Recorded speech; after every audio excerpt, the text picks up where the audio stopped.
un lugar de encuentro para el talento venezolano, dentro y fuera de nuestro país.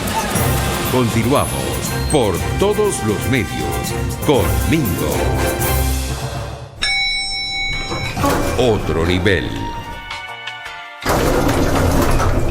Amigos, si Neomar está emocionado, nosotros también estamos emocionados con él, porque somos admiradores de Neomar, queremos tanto y admiramos tanto a un joven brillante como Neomar, que sea nuestro compañero y nuestro amigo. Sentimos que es amigo de toda la vida, a pesar de que le llevamos como 40 años. Pero como Neomar ha colocado en las redes que él está inmensamente emocionado por su primer libro, que ha salido a la luz pública, Democracia y Partidos en Venezuela, 1958-2021, el ocaso de la política. Nosotros hace algún tiempo conversamos con Neomar sobre este tema, que Neomar viene trabajando desde hace cierto tiempo y ahora cristaliza.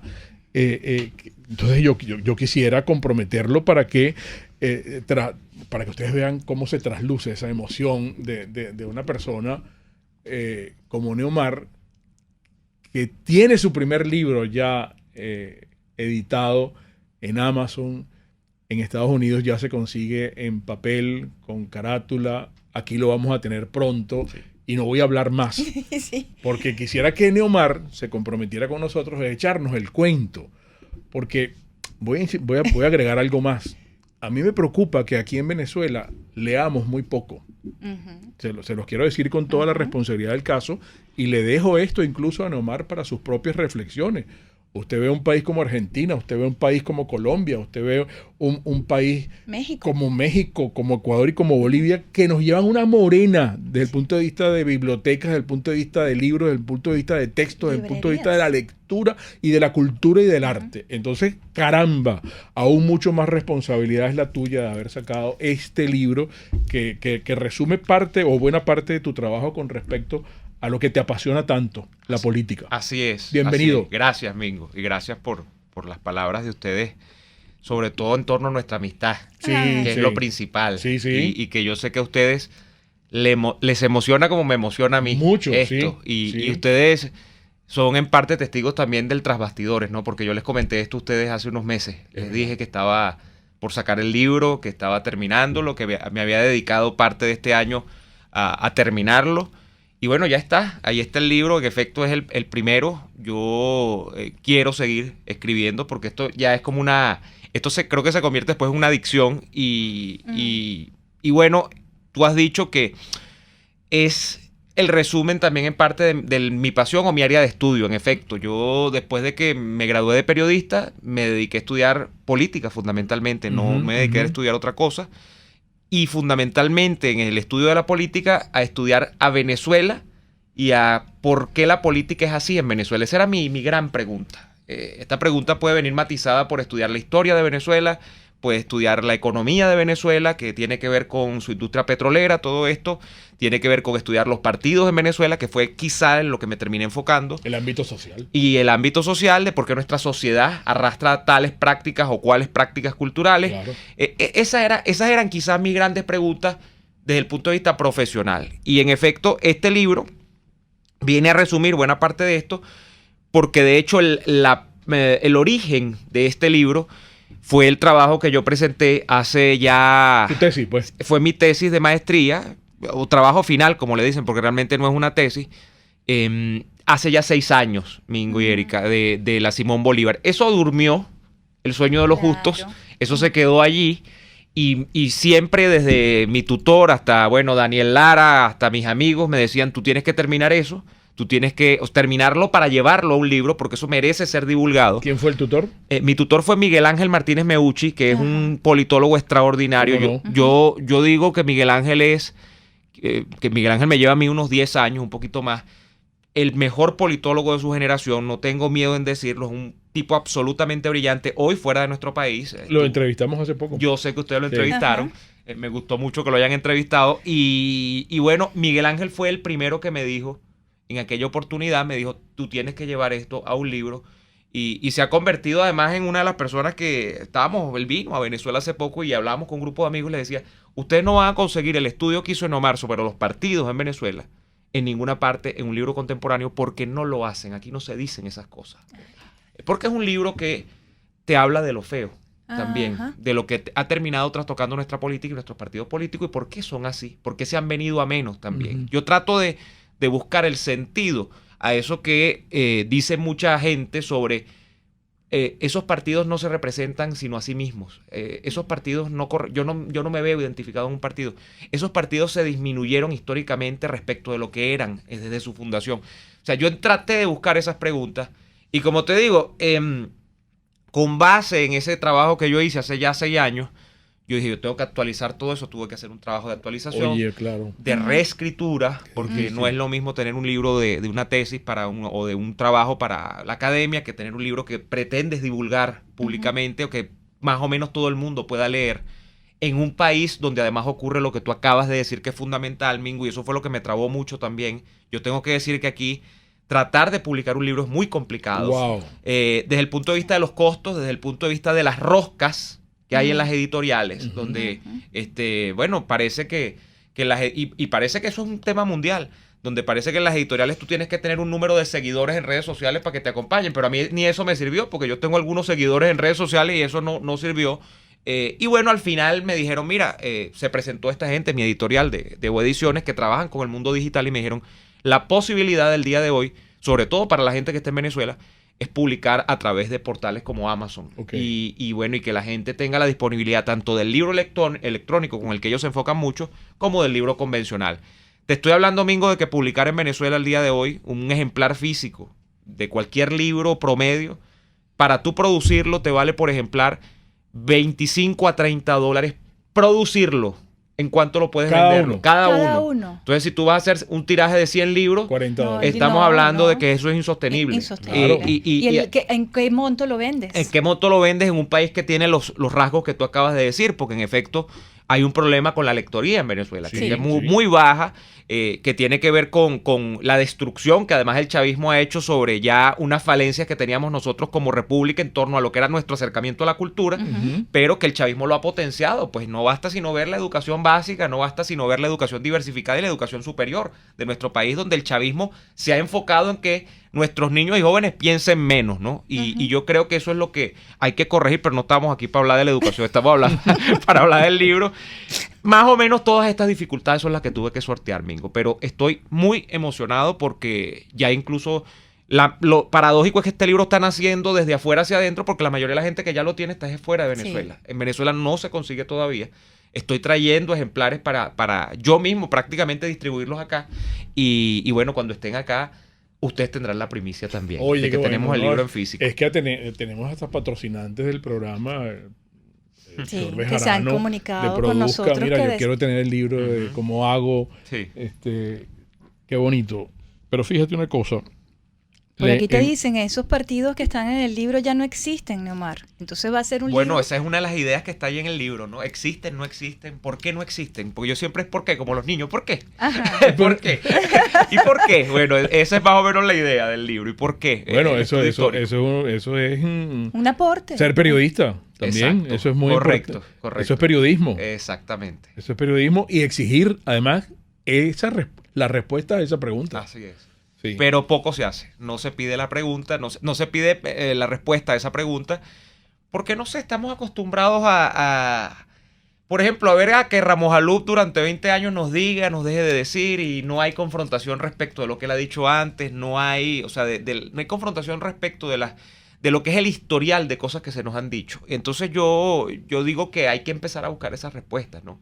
Porque no me quedo en lo genérico, no me gusta eso de bueno, no, es que él acabó con Acción Democrática y eso es así. O Manuel Rosales, ¿por qué Manuel Rosales sigue siendo la única figura que tiene un nuevo tiempo? ¿O por qué Leopoldo López dijo que iba a montar un partido distinto y Voluntad Popular parece que es tan igual a los otros, ¿no? ¿O por qué Primero Justicia, que en algún momento era el gran partido de la renovación en Venezuela? Porque yo recuerdo esa etapa, yo estaba chamo, pero en los principios de los 2000... cuando dijeron, bueno, ya no son Adecos y Copellano, era un partido nuevo, Primero Justicia. Claro. Ya tiene a un Borges allí que parece que, oye, uno tiene viendo a Julio Borges como 400 años, más o menos. Vale. O por qué María Corina no termina con 20 Venezuela de ser un partido que uno diga, es el primer partido de Venezuela, tiene posibilidades. Entonces, yo todas esas preguntas me las monté en ese libro y esa es un poco la idea, ¿no? ¿Y por qué escoges a Thaís Peñalver para que te haga el prólogo? Thaís, primero, es una gran amiga y segundo, Thaís, con los libros que ha hecho ya sobre el tema de la historia contemporánea de Venezuela, sobre todo el fundamental, que fue la historia de la conspiración de los 12 golpes, me parece que tiene mucho que decir. Thaís, por cierto, también está sacando un libro nuevo en estos días. Casi que los lanzamos los dos juntos. Y bueno, yo le dije, Thaís, tú tienes que escribir el prólogo. Tú tienes que escribir el prólogo porque eso me va a engalanar el libro. Y yo, bueno, nada, allí, con Thaís Peñalver, que me parece una de estas voces también que se ha atrevido a decir en momentos difíciles de Venezuela, oye, estamos haciendo esto mal, estamos haciendo esto bien, y fundamentalmente ahora a través de sus libros, ¿no? Me parece importante. Claro, no le ha ido muy bien. Ella tuvo un momento en donde estaba bien activa y después ha pasado un poco... Ha pasado un plano de, yo no diría de anonimidad, pero sí de bajar un poco las apariciones públicas. Y se ha dedicado, creo que fundamentalmente al tema de la escritura más que a estar saliendo en medios de comunicación. Bueno, de hecho, Thaís era nuestra compañera acá. Sí, claro. Y en una época decidió que había que dedicarse a otras cosas y fue fundamentalmente a escribir, ¿no? Que es una tarea muy demandante. Amigo. Sí, vale. Escribir un libro es una tarea titánica. Yo, para con que vean mucha más disciplina. Yo estuve escribiendo prácticamente los fines de semana, que es el tiempo que me deja libre. Porque las madrugadas también. Y en las... Sí, no, es que yo me imagino que es que debe ser así. Pero yo agarré los fines de semana y yo hacía una rutina los domingos que yo nunca pensé hacerla, que era pararme a las 6 de la mañana, que yo no me paro, tú sí. Ustedes son madrugadores los dos. Pero pararme un domingo y menos a las 6 de la mañana, bueno, lo hice durante varios meses para redondear esto. Y entonces después empezó la etapa de mandar para acá, para allá, para corregir. Es una experiencia que es bien interesante. Mira, tú planteas en el libro, por casualidad, si la responsabilidad ciudadana, la responsabilidad de los ciudadanos en cuanto a los partidos que tú desnudas allí que tenemos, porque como veo que partes desde 1958, en donde había una actividad ciudadana importante contra Marcos Pérez Jiménez y lo que se había... como abonado antes para que llegara el Marcos Pérez Jiménez. Entonces después hay quienes coinciden en señalar que ese ciudadano, bueno, después de aquel triunfo de sacar a Pérez Jiménez, delega en los políticos, Rómulo, el de URD, Jovito, claro, los adecos, los copellanos, todo lo que se formó. No, bueno, ellos eran los que tenían la voz cantante por nosotros los ciudadanos. Y debió ser al revés. ¿Pasó algo allí? Claro, pero es que en absoluto, Mingo, claro que pasó. El problema es que nosotros pasamos de ese momento fundador de la democracia, donde la democracia era... Bueno, yo no sé si pensar... Porque primero a Pérez Jiménez no lo tumba el pueblo. A Pérez Jiménez lo tumba una decisión militar. Los militares dicen, ya este sujeto no es conveniente a nuestros intereses, que es manejar un gobierno militar que Pérez Jiménez creyó que era un gobierno unipersonal, que era el gobierno de él, de Marcos Pérez Jiménez. Pérez Jiménez era una suerte de delegado de las Fuerzas Armadas nacionales en aquel momento. No bolivarianas, nacionales, hasta allí. Y él llega a un punto en el que podríamos decir en criollo que se comió la luz. Él pensó que ese era un gobierno de él. Pero ¿qué ocurre? Que luego de eso tenemos mucha suerte realmente los venezolanos. Yo creo que hay un personaje que nosotros no hemos reconocido, que es el almirante Wolfgang Larrazábal, que siendo militar y pudiendo hacer muchas cosas respecto de quedarse con el poder, hace un paso de transición que en efecto termina coagulando la democracia incipiente de la Venezuela de aquellos días. Pero ¿qué pasa? Que del lado del pueblo hay un pueblo que le llamó la atención la idea de aquella democracia, que es una democracia con muchas imperfecciones porque nace siendo una democracia petrolera, sustentada sobre el recurso petrolero, pero que generaba algún ánimo y por eso es que tú entiendes cuando la gente está animada con la idea de democracia, que los partidos tengan sentido. O sea, la Acción Democrática del año 59 el COPEI del año 59, el URD y varios partidos que iban naciendo. Luego nacerá, por ejemplo, el movimiento como el movimiento de Uslar. Luego nacerá la Campana. Luego nacerán movimientos incluso de la izquierda, ¿no? De la izquierda que se va a la guerrilla. Ramos Jiménez. Ramos Jiménez es la división de AD. Pero luego también tienes varios movimientos, igual, ¿no? el MEP. El MEP es la siguiente división de AD. Pero fíjate, tienes una gente que siente que esos partidos corresponden con la idea de esa democracia que estaban haciendo. ¿Qué ocurre? Porque tú dices, bueno, pero ¿y luego por qué se pervierte? Es muy sencillo para mí, aunque el problema quizás no es tan sencillo de explicar, pero para mí lo relevante es que la gente se acostumbra a que esta democracia es una democracia a los realazos. Esta es una democracia petrolera, y una democracia petrolera es muy complicada, porque en una democracia petrolera el Estado da todo, es el dueño de todo. Sí. Y el Estado se convierte en nuestro gran papá. Exactamente. Claro. ¿Qué hace la gente en una situación en la que la democracia es un sistema que solo funciona a los realazos? La gente va a ver por sí misma y va a decir, me gusta la democracia cuando la democracia moja, cuando la democracia me da. Si la democracia me deja de dar, ya no me gusta la democracia. Y eso es lo que llaman algunos autores la visión utilitarista de la política y de la democracia. Utilitarista porque solo me gusta si me es útil a mí. No si es desde el punto de vista de lo que yo pienso el ideal colectivo, de que bueno, qué bueno Venezuela, como se decía en algún momento. Oye, dictaduras por allá, dictaduras por acá, pero en Venezuela tenemos democracia. Oye, qué bonito eso, que tengamos un país que está de alguna manera vacunado contra los regímenes autoritarios, está vacunado contra la pobreza porque somos ricos. Qué maravilla eso. No, queremos la democracia si esa democracia, esos partidos mojan, si esos partidos nos dan, no aceitan el sistema, pero nuestro, no el sistema completo del país. Entonces pasamos a esa visión utilitaria que, oye, tiene un punto de colapso obviamente marcado hacia los años 80, durante el Viernes Negro. Es el gran sacudón económico que viene además de ser la resaca del primer gobierno de Pérez, donde hay una absoluta... O sea, esta visión utilitaria de la democracia es manifiesta, sobre todo en el primer gobierno de Pérez. Es decir, Rómulo, Leoni, Caldera hicieron algo muy significativo y allí ese lapso, ese periodo se respeta desde el punto de vista democrático, partidos políticos, etcétera. Viene después el desastre con Pérez. Porque Pérez, y no es porque Pérez sea malo, sino que no es que Pérez sea un vampiro ni nada, pero Pérez crea una noción de esa democracia. Hay una ruptura. Claro, hay una ruptura porque es el desquicio económico de Venezuela. Claro. Y ese es la puesta en manifiesto más clara de que los ciudadanos tienen que acostumbrarse a este sistema porque este sistema les da. Y luego entonces Luis Herrera no consigue mucho que hacer. Lucinchi, ya en la época de Lucinchi, eso es lo que dicen muchos expertos y uno tiene que ver. Allí tenían que hacerse unos grandes cambios ya. Ahí se tenía que acabar el país de la regaladera. Y Lucinchi no lo quiso hacer, porque obviamente eso no da votos. Acabar con el país de la regaladera no da votos. ¿Qué pasamos nosotros? Pasamos a un proceso en el que postergaremos hasta hoy, porque eso no ha pasado. Exactamente. Eso no se ha hecho. Lo que debimos hacer en el año 80 y tanto, que era romper con ese paradigma del país donde el Estado regalaba todo, el país rentista. Sí. El país rentista. Entonces, ¿qué pasa? Que el chavismo es además la descomposición de todo lo peor que ya tú tenías allá. O sea, allá tú tenías un pescado que olía mal. Sí. Bueno, ahorita tenemos la putrefacción de aquel pescado que estaba, eso ya le salen X en los ojitos. Sí. Entonces, ese país, la noción de ese país que tiene una democracia utilitaria es explotada por Chávez, donde, bueno, ya luego no va a haber ni democracia, ni país, ni nada. Aquí se acabó todo. Ese es el arrase. Sí. Pero es con base en la creencia de que tenemos que tener un petroestado, un papá estado que nos regale, un papá estado que resuelva, y todavía estamos allí. O sea, nosotros tenemos 40 años de retraso de esta discusión. Esta es una discusión que debió ser zanjada en los años 80. Y va para largo, ¿no? Pero bueno, espérate un momentico. Vamos a dejarlo allí con punto suspensivo. Nuestro Neomar. Oye, ojalá tuviéramos la oportunidad de un frasco ¿De qué? Para bautizar. Claro. Para echártelo a ti encima, porque no trajiste el libro, el físico. Vale, sí, pero ya no lo vas a contar. Eso es lo que me da dolor. Claro.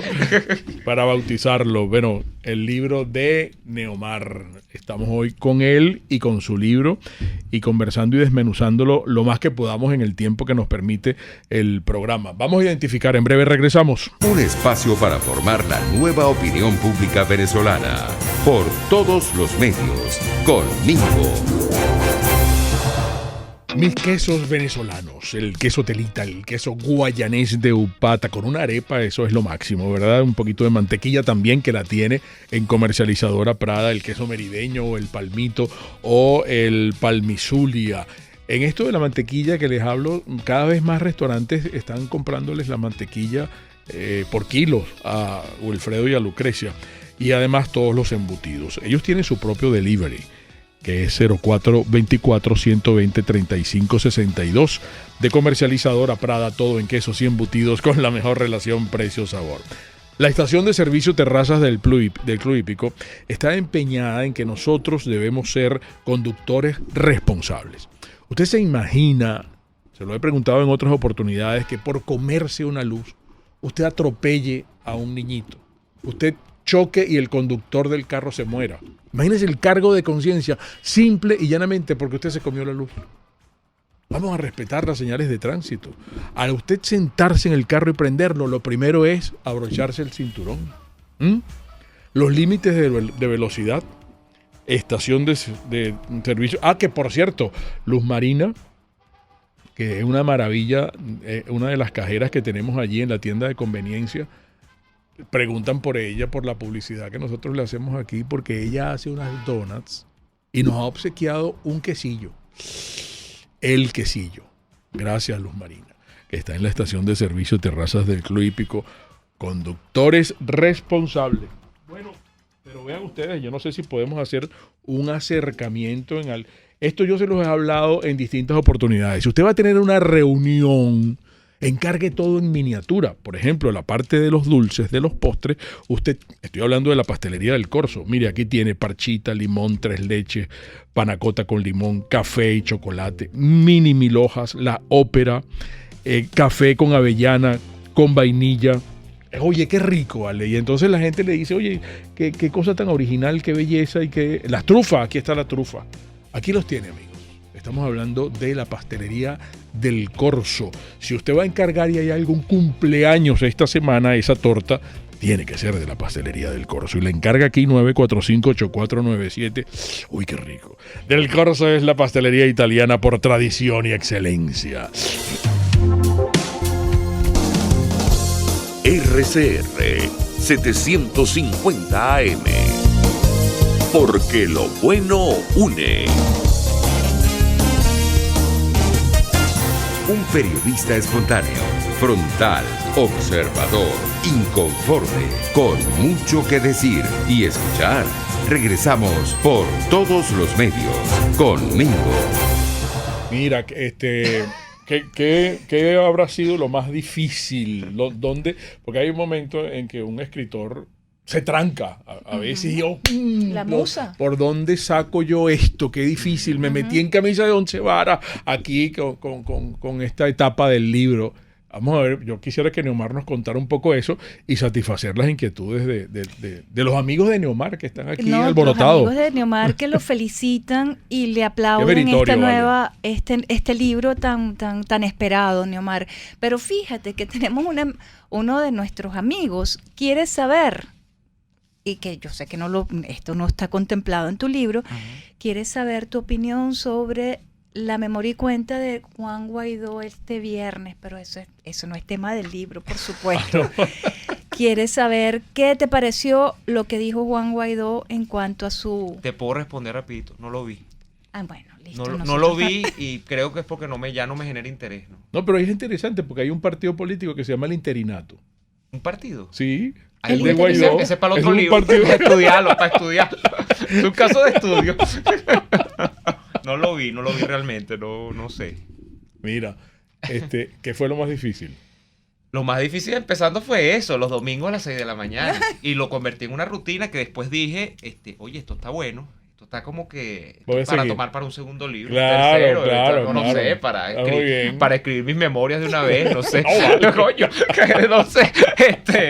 Pero no, lo más difícil fue conseguirme porque, como te digo, la materia prima fue eso que yo hice hace 6 años y eso estaba encajonado. Yo no lo había tocado en 6 años, yo no podía presentar eso así. Yo tuve que... Lo más difícil es releer. O sea, lo mismo que tú hiciste 1000 veces. Yo me tuve que releer mi trabajo 5 veces por lo mínimo. Y siempre conseguía algo y decía, esto ya no va. Esto no puede ser. No sé qué. O sea, uno se convierte en un obseso y seguro que ese libro, después que lo editaron y lo leyeron además a no sé cuántas personas antes que saliera, seguro que todavía tiene algo por allí. Pero yo dije, ya, esto tiene que salir. Claro. Es complicado. Pero fue eso, Mingo, enfrentarme conmigo mismo. Primero, desde el punto de vista de una disciplina, que ahora yo entiendo a los que dicen ser escritor. Yo estoy aspirando a ser escritor. Bueno, dicen, después que tú publicas el primero ya puedes decirte que eres escritor. ¿No? Pero a esa disciplina. Y por eso los entiendo, que hay gente que se encierra. Hay gente que se va, se pierde, se va a una ermita. Sí. Yo quizá, bueno, no termine en monje, ¿no? Pero me tocó un poco. Y lo segundo, enfrentarme a eso mismo que ya yo había hecho, para tratar de actualizar, para tratar de precisar, para tratar de hacer más digerible cosas, porque se planteó la interrogante, Mingo. O sea, esto es un libro para que se use en las universidades, para que la gente aprenda ciencias políticas, para que estudie la historia del país, o es un libro para todos. Claro, pero y yo quise hacer algo para los dos públicos. O sea, para que fuese un libro que sea utilizado en, no sé, la Escuela de Ciencias Políticas de la UCB, puede hacer... No, ojo, yo no me quiero aquí poner por delante de Elías Pino, ni de Diego Bautista Urbaneja, que son unos grandes referentes para mí. Claro. Pero y que sus libros son fundamentales en las ciencias humanísticas, ¿no? Sí. Pero... yo dije, quiero que eso sea un libro que se pueda trabajar como un libro serio en universidades, que no sea un libro de mera opinión, que tenga mucho dato, tiene muchos datos el libro, desde el punto de vista de la historia, de las elecciones, del punto de vista incluso... Hay un dato que yo quise precisar siempre y me tomó mucho tiempo hacerlo, que era para mí un dato fundamental, Mingo, que era cuáles y en qué tiempo fueron los dirigentes, los secretarios generales de cada uno de los partidos. Eso no está en ningún libro. Para ver cuánto de democracia interna hay en cada partido. Qué bueno. Y ahí me conseguí que Julio Borges tiene más tiempo que Henry Ramos Alú al frente de Primera Justicia. En el caso de Causa R también es probable que te hayas conseguido lo mismo. En casi todos los partidos hay una gran personalización del poder. Donde tú dices, ¿es el partido o es como decía Jovito? Yo y mi partido y yo. Eso pasaba. Sí, entonces, claro. Ese dato yo quería tenerlo y lo hice y lo trabajé con todos los partidos que yo analicé. Yo dije, voy a buscarme desde el año 58 hasta ahorita quiénes han manejado y cómo han manejado, cuánto duraron, para ver si es que esto... Y es un viejo problema. El doctor Rafael Caldera duró en una oportunidad... ¿Toda la vida? No toda la vida. Desde el punto de vista formal duró 20 años como secretario general de COPEI. ¿Qué tal? Sí. Y bueno, y luego cuando no fue secretario general era igualito candidato presidencial. Claro, que eso sí, tú puedes decir toda la vida. Toda la vida. Aspiró a más de 5 o 6 candidaturas presidenciales. Pero es un problema de base en todos los partidos que nos cuesta, ¿no? O le cuesta a nuestros dirigentes desprenderse del cargo. No les gusta salirse de la silla donde están. Entonces, ese fue un dato duro que yo quería tener para hacer muchos análisis sobre eso. Fue un trabajo bien cuesta arriba, porque no hay muchos datos sobre esta materia. Es un tema que no se discute, porque es un tema feo. Cuando tú lo jurungas es feo. Claro, pero y tú colocas en el título del libro una frase que es deprimente, que es el ocaso de la política. Entonces, allí no hay... tú llegas a esa conclusión y no hay optimismo entonces en el libro. No hay optimismo. Bueno, yo no soy muy optimista nunca, ¿no? Nosotros no somos muy optimistas. Wow, pero ¿no? El ocaso... ¿Por qué, Mingo? Porque hay una parte al final donde, digamos que, como hacen mucho los politólogos, te analizan o sea, dentro del gran periodo que yo analicé, que estamos hablando de 70 años. Claro. Más de 70 años. Estamos hablando de que se hacen como cortes. Entonces dices, bueno, por ejemplo, tú nombrabas la etapa fundadora, que es la etapa de Rómulo, de Leoni. Sí. No es lo mismo que cuando llega Pérez. Y ahí están los cortes. Que tú nombraste Pérez, Lucinchi, yo utilizo unas categorías para analizar cada microetapa. ¿Y qué me ocurrió? Que cuando yo llegué al chavismo, yo dije, ya esto no es política. No. Ya esto es otra cosa, esto es una cosa de otra índole. Podemos ponerle índole criminal. Entonces, por eso hay un ocaso de lo que en alguna vez se trató de plantear como un proyecto político de país. Pero también, déjame que te interrumpa, debe haber un momento interesantísimo en el libro cuando llegas a Ramón J. Velázquez. ¿Y por qué Ramón J. Velázquez llega? ¿Y cómo llega? Y el narcoindulto dentro de la política y dentro de Miraflores, por ejemplo. Bueno, sobre el cuento del indulto era Larry Tobar Acuña, ¿no? Sí, y el hijo de Ramón. Tengo un cuento, porque además soy un amigo Somos amigos. Somos amigos de la familia. De la familia Velázquez, claro. ¿no? Y de su hijo en especial, cómo de Gustavo Velázquez. Y de las hijas. Bueno. De Ramón. Es un cuento que amerita, pero ahí parece que hubo un tema con una secretaria. Yo no sé si conté esto una vez, que parece que pasó y yo digo, oye, el doctor Ramón J. Velázquez era un tipo absolutamente probo, ¿no? Fuera de serie, claro. Un tipo que parecía que no correspondía incluso para llegar a presidente. Auténtico. Porque era un hombre demasiado honesto. Le pusieron la presidencia, agarra ese gallo muerto. Tienes que ser tú, no hay más nadie. Ese es el cuento que tenemos. Te agarra porque no hay más nadie. No hay más nadie. Bueno, cuando tú llegas a un país en el que la presidencia pesa, porque no hay más nadie, es porque ya tú implosionaste. Sí, claro. Tú, como dicen, tú volaste los puentes. Sí, vale. No hay manera. Y efectivamente, la etapa que viene después, inmediatamente, del doctor Ramón J., que es Rafael Caldera, ya te daba señas de por dónde venía Venezuela. Sí, y eso está analizado en el libro. Qué bueno. Y allí viene la parte donde tú dices, ya se comienza a acabar la política, se comienzan a acabar los partidos. De hecho, el partido que apalanca a Caldera para llegar, ya no es un partido, es una asociación de amigos. Sí. Un Convergencia. Convergencia. Que después incluso, bueno, imagínate, tienes 5 años al gobierno, eso va a ser algo que por lo menos va a durar unos 10 años, porque va a crear recursos. Yo hablo del manejo de los recursos de los partidos, que es muy importante. De cómo se financian, de cómo, para que la gente entienda cómo se financia un grandes partido. burdeles. No está en el libro. Como dirías tú, auténtico. Claro. Entonces, mira. Y eso es lo que tenemos. Entonces, y sale el doctor Caldera de su segundo periodo, y en esa Convergencia prácticamente se esfuma. No es partido. Estamos hablando de un movimiento que duró 5 años gobernando. Sí. Que es un partido, no es que se enfuma, es que Caldera no tiene candidato presidencial en el 98, no hay manera, o sea, se acabó el relevo, no sabemos qué pasó, se acabó el país. Bueno, eso ya te va anunciando lo que es la gran debacle, que es el año 98 y el ocaso progresivo de la política. La política entendida como partidos, la política entendida como esto que todavía quieren pintarnos de que es un ejercicio de negociaciones. O sea, no puedes hacerlo porque ya el chavismo responde a otras lógicas, que es lo que yo quiero explicar allí.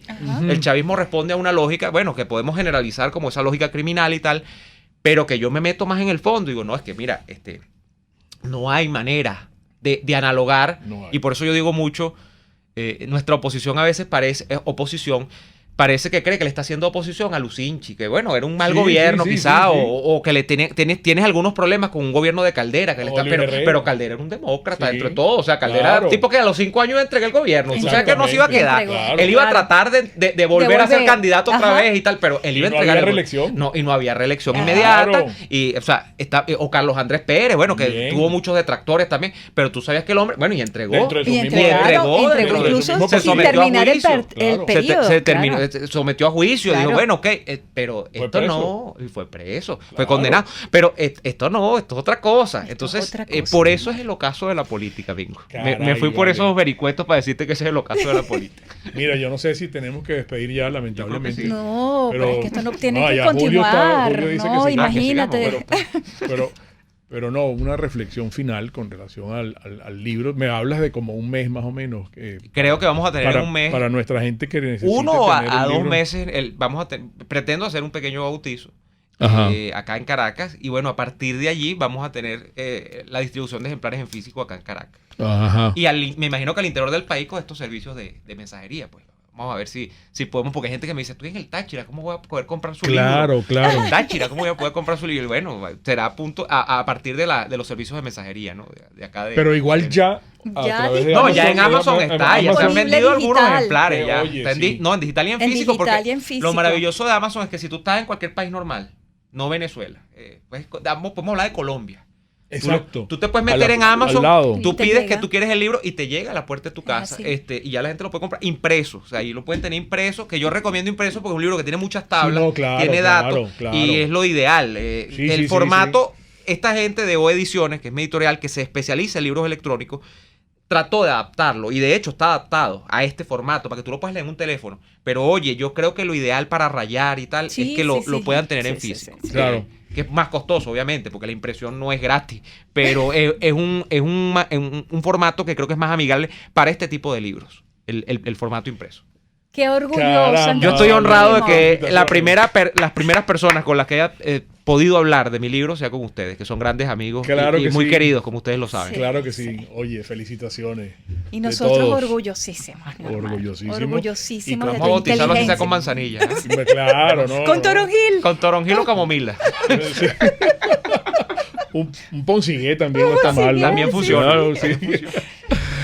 Bueno, gracias, Neomar, y felicitaciones, amigos. Las interpretaciones finales de todo lo conversado hoy aquí, sobre todo eso del ocaso de la política, son de ustedes. Y recuerden, el comunismo te quiebra las rodillas para que tengas que darle las gracias por las muletas. Hasta mañana. RCR presentó Por Todos los Medios con Mingo. Mis amigos, el programa de hoy estuvo patrocinado por Farmacia CVS y más. Todo lo demás. Pastelería del Corso, la pastelería italiana por tradición y excelencia. Distasi Motors, tu concesionario Honda en Los Palos Grandes. Comercializadora Prada, todo en quesos y embutidos con la mejor relación precio-sabor. Estación de servicio Terrazas del Club Hípico, calidad y servicio de primera clase. Produzca seguridad en tu empresa de los pies a la cabeza. Viajes Crisol, trato de primera clase.